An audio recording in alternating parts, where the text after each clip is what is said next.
पांडेश्वर के तृणमूल विधायक नरेंद्रनाथ चक्रवर्ती ने दिया विवादित बयान, चारों तरफ किरकिरी। बोला आप हिंदू है दुम, आप सिंदूर पहनते हैं दुम, आप कलमा पढ़ने जानते हैं दुम। এই গল্পগুলো তো আপনারা সবাই জানেন, টিভিতে দেখেছেন। মোদি সাহেবের বেতনভুক টিভিরা মোদি যত রাজা যত বলে পরিষদ দলে বলে তার শতগুণ।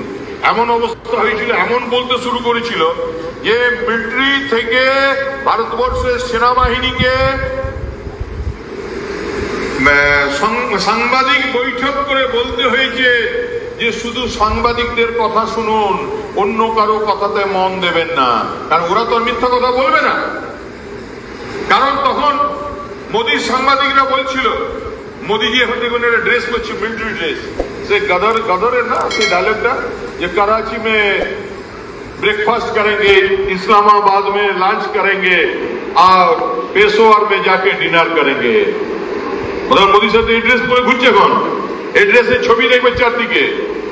তো গল্পটা যদি বুঝতে কেউ ভুল করো ভাই, তাহলে লোককে বোঝাবে কি করে। दिन भर की ताज़ा तरीन खबरों और ब्रेकिंग न्यूज़ के लिए बने रहिए स्पष्टता न्यूज़ के साथ।